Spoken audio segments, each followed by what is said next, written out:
शेतकरी मित्रांनो, दरवर्षीप्रमाणे केंद्र सरकारने यावर्षीही खरीप पिकांचे 2026-27 साठी हमीभाव जाहीर केलेले आहेत.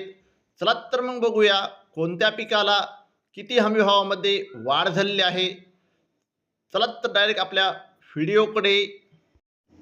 शेतकरी मित्रांनो, मागील वर्षी मध्यम क्वालिटीच्या कापसाला हमीभाव होता 7,710 रुपये.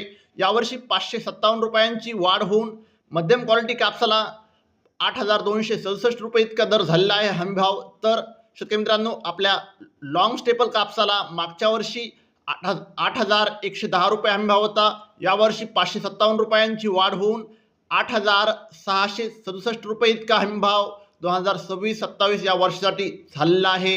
शेतकरी मित्रांनो, यावर्षी 557 रुपयांची म्हणजे 550 रुपयांची कापूस हमीभावामध्ये वाढ झालेली आहे. तर शेतकरी मित्रांनो, सर्वात कमी हमीभावामध्ये वाढ झालेली आहे ते म्हणजे आपले मक्का. 2400 रुपये हमीभाव होता, त्यामध्ये फक्त 10 रुपयांची वाढ होऊन फक्त 2410 रुपये इतकाच हमीभाव मका या पिकाला झालेला आहे. पुढचे पीक आहे शेतकरी मित्रांनो, तूर पिकाला मागच्या वर्षी हमीभाव होता 8,000 रुपये.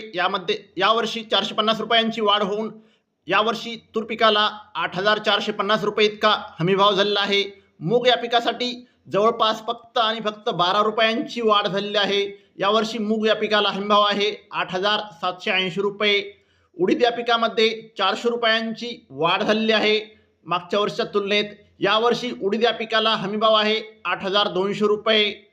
शेतकरी मित्रांनो, सोयाबीन या पिकासाठी मागच्या वर्षी हमीभाव होता 5,328 रुपये. यावर्षी 380 रुपयांची सोयाबीन पिकामध्ये वाढ झालेली आहे. यावर्षी सोयाबीनला हमीभाव आहे 5,708 रुपये. तीळ या पिकासाठी हमीभाव होता मागच्या वर्षी शेतकरी मित्रांनो, दररोज 846 रुपये. माहिती जाणून घेण्यासाठी यावर्षी 500 रुपयांची वाढ होऊन सबस्क्राइब करा. 10,346 रुपये इतका हमीभाव शेअर करा. तीळ या पिकाला झालेला आहे. जय जवान जय किसान.